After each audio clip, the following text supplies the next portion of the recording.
Assalamualaikum warahmatullahi wabarakatuh. Good morning, guys. How is it going today? I hope everything is okay, everything is going well. You and your family be happy, and don't forget always grateful to Allah Subhanahu wa Ta'ala, because Allah has been giving us a bless until today. And here today with Miss Fitria. Thank you very much for joining my virtual learning. Today I would like to give you the new subject matter in the fourth chapter, or the chapter 4. This is about descriptive text. Okay, let me first read about the descriptive text. Yeah. Okay. Descriptions text or descriptive text is a text that describes a particular person, animal, place, or thing. When you describe a certain thing, you want to depict in the detail so that the reader can have a detailed portrait of it. Nah, descriptive text ini adalah ini teks yang menggambarkan orang, binatang, tempat atau benda secara khusus. Bila mana kamu menggambarkan suatu benda tertentu, kamu ingin menggambarkan secara detail tentang gambar tersebut sehingga pembaca dapat memiliki gambaran yang khusus atau gambaran yang lengkap atau gambaran secara detail tentang gambar tersebut. Jadi bisa membayangkan suatu deskripsi. Jadi suatu deskripsi itu adalah bagaimana kita mengembangkan, menjelaskan suatu benda, bisa orang, bisa hewan, secara detail. Okay, next, the generic structure of a description is. Nah, ini gambaran struktur secara umum dari deskripsi adalah, there are two ways or two main cores here. It is about identification. This part introduce the subject to be described. Nah, identifikasi ini adalah penggambaran. This part introduce. Nah, bagian ini memperkenalkan.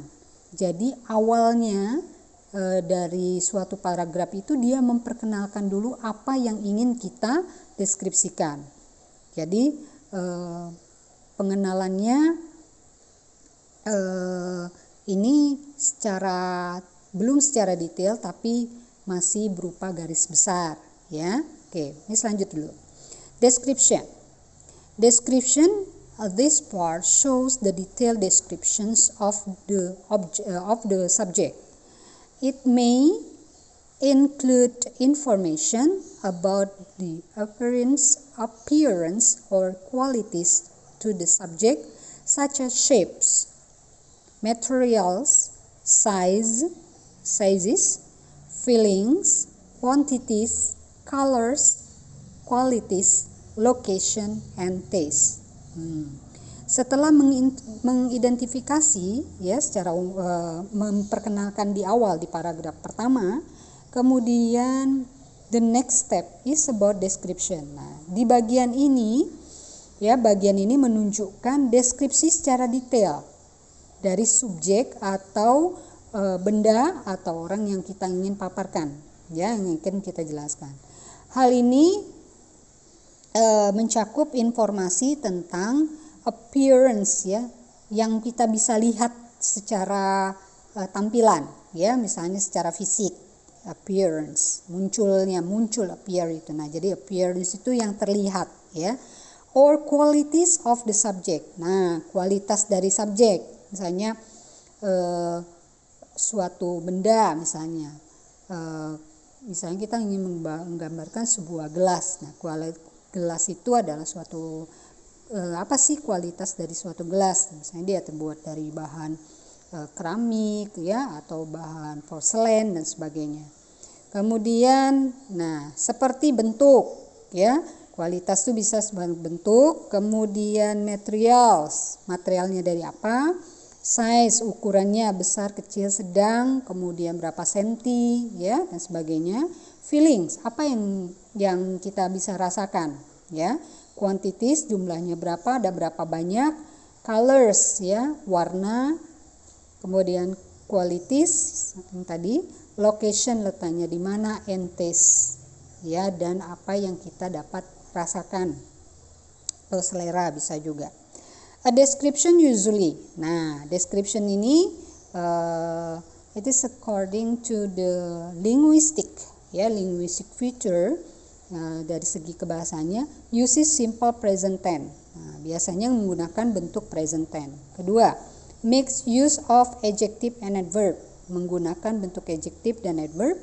Kemudian uses comparison to picture the scene, menggunakan perbandingan kalau ada, perbandingan gambar dari setiap tayangan.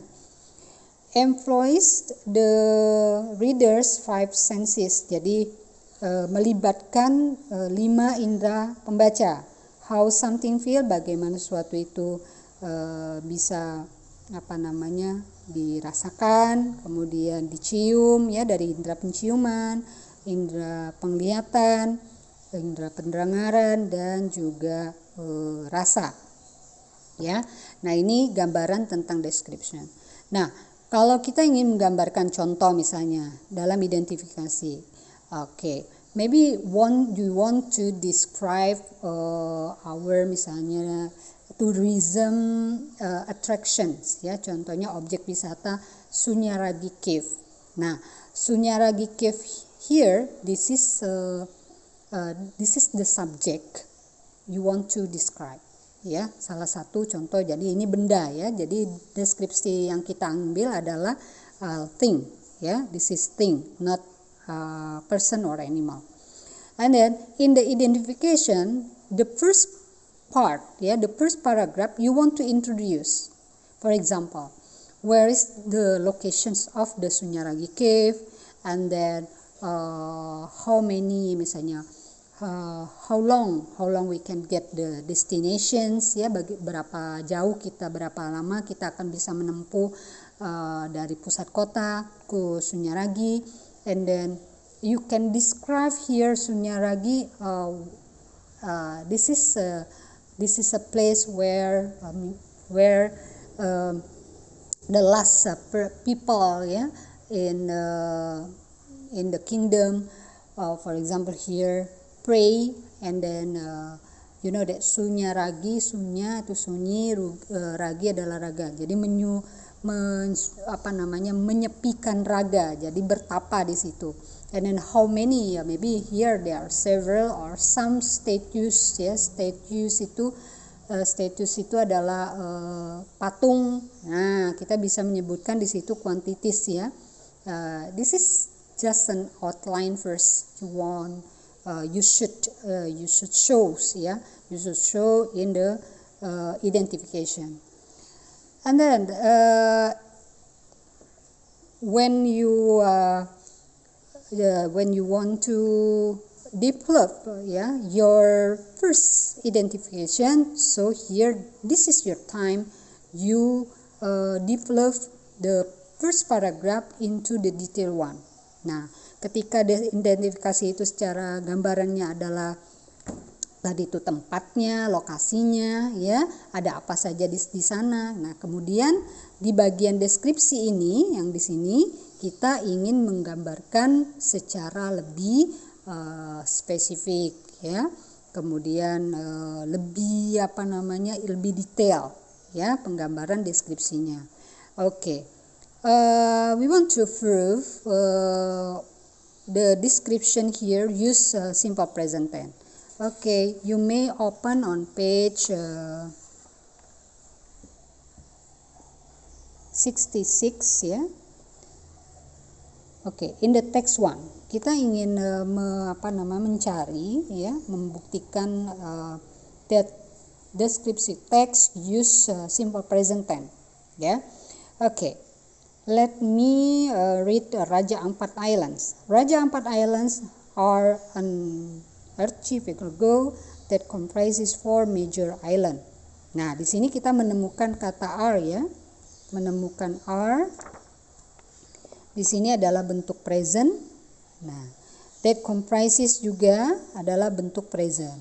And then the panoramic view of the islands is splendid. Ya, splendid itu mewah, ya, megah. Nah, ini kita menggunakan is. Berarti ini structure feature-nya kita gunakan bentuk present. Ya. And then this is about adjective and adverb. Banyaknya muncul adjective dan adverb yang ada di tes deskriptif. Kita ambil di sini. It's splendid. Splendid it mean majestic, megah, mewah. Nah, ini this is an adjective. And also we find like here you find in the text 2, yeah. In Australia, in the world, yeah, this is a part of the adverb of place, ya. Nah, di sini kita menggunakan adverb. And then majestic, clear. This is also an adjective, ya. So here descriptive text involve the adjective and most of the adverb. Next, uses comparisons to picture scenes if available. Jika ada, kita juga membandingkan antara gambar satu dengan yang lainnya, ya. Di sini yang gambar-gambar tadi. Emphasize the readers five sense yang tadi. Jadi kita ikut merasakan, ya, ketika kita membaca itu ikut feelingnya, smells-nya, looks and sounds and taste-nya itu dilibatkan di dalam bacaan tadi. Oke, ya. Okay, I think that's enough for today. We want to discuss more about further information about descriptive text in Zoom meeting on Friday at 10:45. Okay, thank you very much for joining this English class 10th grade. Assalamualaikum warahmatullahi wabarakatuh.